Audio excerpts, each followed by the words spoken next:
مجموعة من الأنصار الذين نصروا سيد الشهداء سلام الله عليه في واقعة عاشوراء هم من بني كلاب.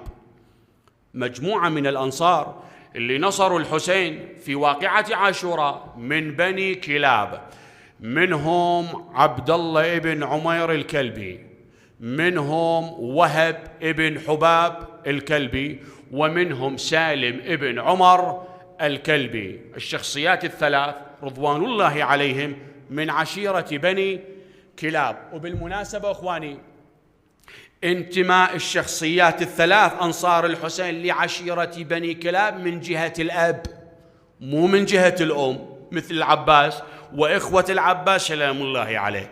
السؤال الذي يطرح نفسه من باب أولى، لما لم يأتي كتاب أمان لشخصية لرجل من الرجال الشخصيات الثلاث، وجاء الأمان فقط للعباس ولإخوة العباس؟ ليش؟ إذا صدق مثل ما يقولون الغاية من الأمان الاحترام للقرابة العشائرية، خذوا له ياهم وهب ابن حباب الكلبي، عبد الله ابن عمير الكلبي، وسالم ابن عمر أيضا الكلبي. كماكو كتاب أمان لهذه الشخصيات، ولماذا فقط للعباس ولإخوة العباس صلوات الله وسلامه عليهم؟ هذا ثانيا. ثالثا أخواني وعزائي، كم عدد أنصار الحسين في واقعة عاشوراء؟ إيش كثر؟ المعدل 100 خلينا نقول مؤشكين. جميعهم قتلوا في واقعة كربلاء، جميع الأنصار جميع أهل بيت الحسين قتلوا في واقعة عاشوراء. ولكن عندما نسمع باسم قطيع الكفين الأذهان تتبادر إلى أي شخص؟ لما نسمع قطيع الكفين اوتوماتيكيا ذهنك وين يروح؟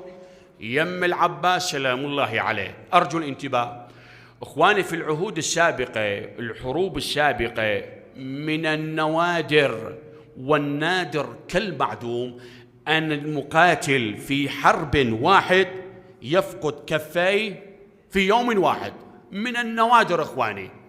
وإذا هذه الميزة تميز بها أبو الفضل العباس سلام الله عليه. إشارة إلى ماذا أخواني؟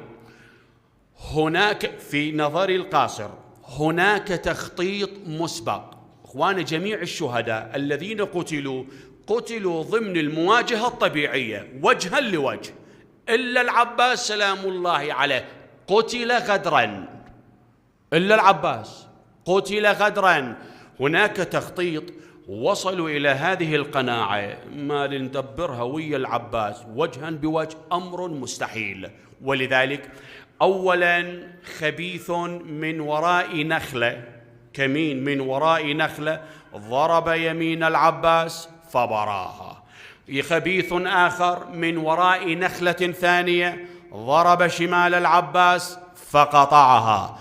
بعد ذلك السهم البشوم أخواني، طبيعة الحال السهم لم يأتي من مسافة قريبة وإنما من مسافة بعيدة مؤشكل. هذا ثالثا. بعد ذلك السهم إلى قربة العباس أريق ماؤها، وبعد ذلك العمد الحديد الذي هوى على رأسه الشريف. اللي يريد بين مقتل العباس كان تدريجيا، مقتل العباس غدرا وكان تدريجيا ضمن تخطيط مسبق إن صح التعبير إخواني، ومو مثل باقي الشهداء وجها لوجه. يعني ما يذكر أن التاريخ إخواني استطاع القوم من ضربة واحدة مؤثرة، ما قدروا، ضربة واحدة مؤثرة في جسد العباس وجها لوجه. وإنما أصل القضية من أثر الغدر، من أثر وكما تعلمون من وراء نخلة، وهذا من شيمة القوم. أوليس في هذا البيان إشارة واضحة دالة على شجاعة ابن أمير المؤمنين علي بن أبي طالب سلام الله عليه؟ هذا ثالثا. إخواني، اللي بينته أنا الآن اللي بينته هو ضمن الخصوصيات التي هي مختصة بوجود العباس عليه السلام. هناك مورد آخر دليل يشمل الجميع، يعني يشمل سيد الشهداء وجميع الأصحاب وأهل بيته صلوات الله وسلامه عليه.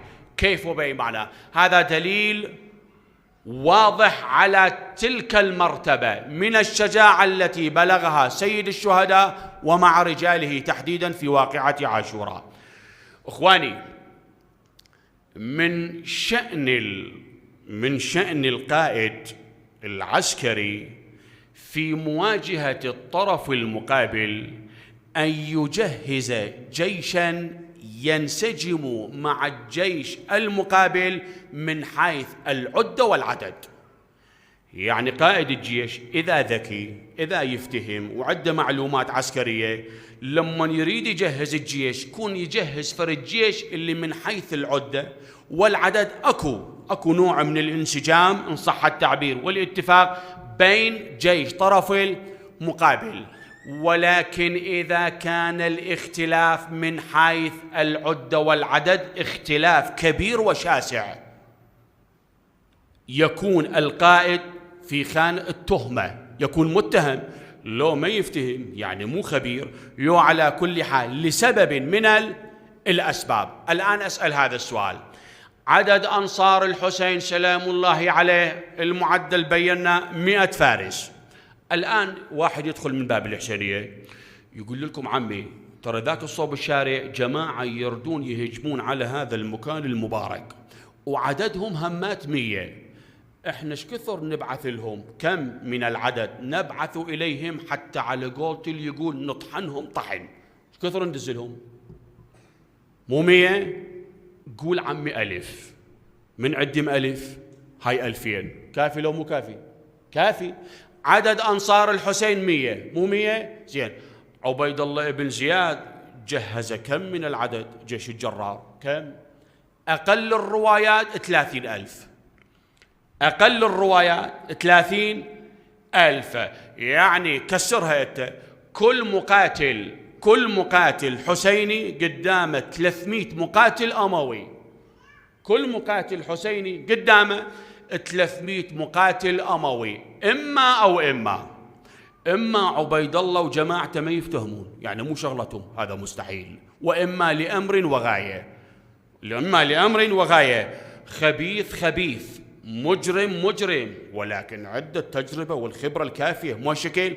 إذن يأتي السؤال: لماذا هذا العدد الهائل؟ لماذا هذا الجيش الجرار؟ إخواني، عبيد الله وجماعته وصلوا إلى هذه القناعة التامة، والنتيجة إن رجال الحسين ليسوا كباقي الرجال، بلغوا الشجاعة قمة الشجاعة وزيادة. ومن باب الاطمئنان جهز هذا الجيش الجرار.